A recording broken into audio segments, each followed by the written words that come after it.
I demanded irritably. Why bother to show up down at the department day after day? Ralph waited patiently for me to finish writing the check. When I handed it over to him, he put both the signed return and the check on the coffee table. "Good question," he smiled. "Seems to me I've mentioned that very thing to you a time or two myself. You need to lighten up, Bo. Work less. Learn to have some fun. Maybe even find yourself a woman." "That's an idea. Whatever happened to Marilyn? I haven't seen her around here for some time." Marilyn Sykes, the former chief of police on Mercer Island, had been a sometime thing, someone to chum around with and take to bed occasionally until she up and turned serious on me. With a lucrative job offer from Santa Clara, California, in hand, she had come to me with an ultimatum to either get with the program, as in marriage, or else forget it because she was leaving. She took the job in Santa Clara. "She got married," I said, "just before Christmas last year, to some big-time electronics wizard down in California. She sent me an announcement." "You'll get over her eventually," Ralph said. I shrugged. "It wasn't that big a thing, really." Ralph shook his head. "I wasn't talking about Marilyn Sykes," he said carefully. Without another word, I got up and went to the kitchen to get more coffee. Ralph Ames was one of the few people who knew just how big a hole Anne Corley's death had torn in my heart. It's not something I like to advertise. Years later, I still don't much want to talk about it, not even with Ralph. For a few minutes, I avoided the subject by dinking around in the kitchen and making one more pot of coffee. Then, just as the coffee finished, I was saved by the bell in the guise of a timely phone call that cut off all further discussion. The familiar voice on the other end of the line belonged to Sergeant Watkins, the day desk sergeant in homicide.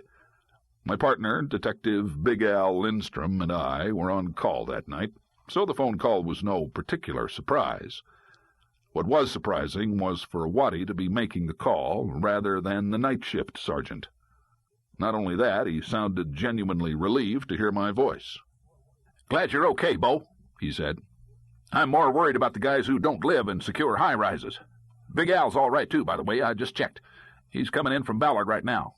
I told him to stop by and pick you up. We need you both down to the department ASAP. I'll meet you there."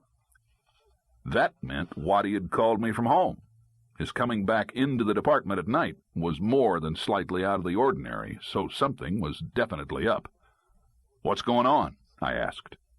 "Call came in to 911 about 40 minutes ago. The guy claims to have killed a police officer and wiped out his entire family. The chief has all supervisors checking with individual squad members by phone. Wherever we get no answer, we're sending out cars to check." "It must have sounded pretty legit," I said. "You better believe it. Enough to get everyone moving in high gear. So far, nothing's turned up, and my guess is not everyone's been called yet either." "What about us?" "The chief wants detectives lined up and ready to move at a moment's notice. That's where you and Detective Lindstrom come in. Night shift told me you two were on deck." "Right," I said. "Can you give us any more information? What exactly was said? Where did the call originate?" King County's enhanced 911 system shows a visual display of the originating address for all emergency phone calls. This allows the operators to have accurate address information to forward on to police, fire, and medic personnel. "Not now," Waddy replied. "No time. I'm not done with my calling yet. I'll finish briefing you once we're all down at the office. Gotta go."